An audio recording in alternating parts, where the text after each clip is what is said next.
Otherwise ہم اس کو 6 تاریخ کو کریں۔ اسما بخاری نے کہا کہ ہم پنجاب حکومت سے 3 ارب روپے کا ایک ہیلی کاپٹر لینے لگے ہیں جو کہ عوام کی خدمت میں استعمال ہوگا۔ عوام کی خدمت کرنا ان کو صحیح طریقے سے آتا ہے، اسی لیے تو 3 ارب کا ہیلی کاپٹر لے رہے ہیں۔ ہیلی کاپٹر تو 10 کروڑ میں بھی آتا ہے، لیکن 3 ارب کا اس لیے ضروری ہے تاکہ وہی 3 ارب روپے جو ہیں ٹیکسوں کی شکل میں عوام کی کال ادھیڑنے کے لیے لگائے جائیں۔ آپ کو پبلک اکاؤنٹس کمیٹی کا چیئرمین نامزد کیا گیا اپوزیشن کی جانب سے، کمر کس لی آپ نے مربت صاحب؟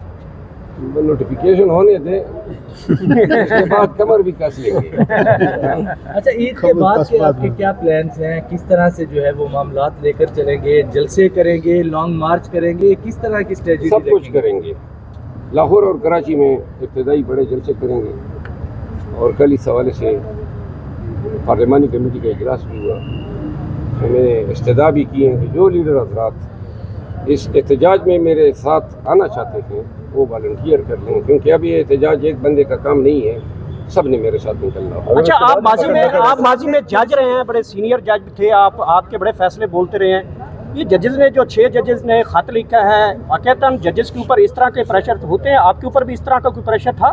ہمارے دور میں پاکستان کا نظام اتنا گھٹیا نہیں ہو چکا تھا۔ میں 20 سال پرانی بات کر رہا ہوں۔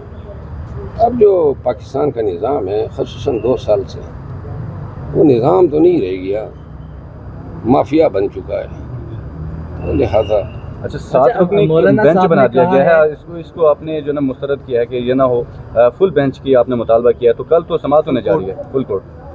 اگر فل کورٹ ہو تو بہتر ہے، ادروائز 7 رکنی بینچ بھی قابل قبول ہے۔ 2 ججز تو وہ ہیں جنہوں نے انکوائری کمیشن بنانے کا کہا تھا کہ انکوائری کمیشن تو ہو نا، چیف جسٹس صاحب خود بھی ہیں۔ وہ ایک علیحدہ ان کی رائے تھی، لیکن جب بینچ پہ بیٹھیں گے، حقائق ان کے سامنے آئیں گے تو ان کی عدالتی رائے جو بنے گی وہ اس وقت کی بات ہے۔ تو اگر ان کے خلاف فیصلہ آتا تو پھر آئے نا، دیکھیں جج صاحبان اپنی رائے میں آزاد ہونے چاہیے، جو ان کو مناسب نظر آئے، جسٹ نظر آئے، وہی ان کی رائے ہونی چاہیے۔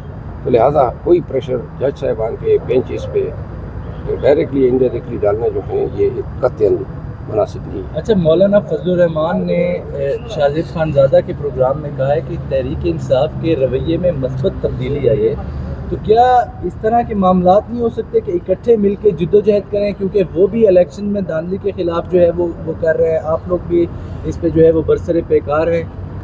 ایک چیز کی کنفیوژن ہے مجھے، مولانا صاحب کا مقابلہ تو ہمارے ساتھ ہوا ہے، ان کو تو آرا پی ٹی آئی نہیں ہے۔ اگر وہ دھاندلی کے علم بلند کر رہے ہیں تو کیا وہ دھاندلی ہم نے کی ہے؟ لیکن وہ کہتے ہیں کہ یہ الیکشن تو عمران خان جیتا ہے، اور جن کو جیتا ہے ان کو حکومت ملنی چاہیے، جو حکومت میں بیٹھے ہیں وہ صحیح طرح نہیں جیتے ہیں، فارم 47 کی پیداوار ہے، وہ اس بات کو تسلیم کرتے ہیں۔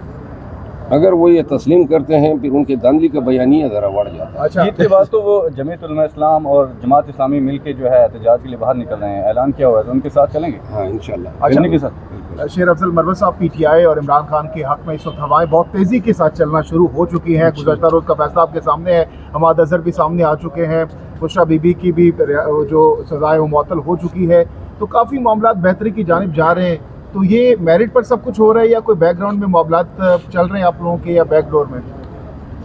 ہمیں بیئر منیمم ریلیف ملتی ہے، بیئر منیمم جو کم از کم ہو سکتی ہے، اور جب وہ بھی مل جاتی ہیں تو پھر آپ اس کو ڈیل کا نتیجہ قرار دینے لگتے ہیں۔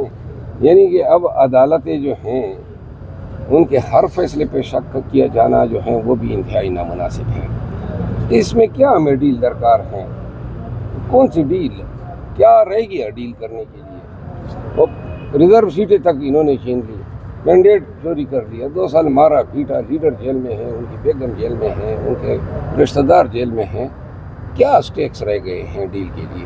اگر سائفر میں ریلیف آج مل جاتا ہے تو پھر اس کے بعد کتنا وقت لگے گا باہر آنے میں عمران خان صاحب کو؟ پھر وہ جو عدت کا کیس ہے اس میں سزا معطلی، اور یہ جو القادر یونیورسٹی کیس ہے اس میں بیل۔ عدت والا کیس جو ہے کتنا سٹرونگ ہے؟ کیا اس میں آرگومنٹس ہیں؟ کیا گراؤنڈس کیا ہے اس کیس کے؟ کتنی دیر خان صاحب اس میں رکھے جاتے ہیں؟ عدت والا کیس اتنا ہی سٹرانگ ہے جتنا لفظ سٹرانگ ہے۔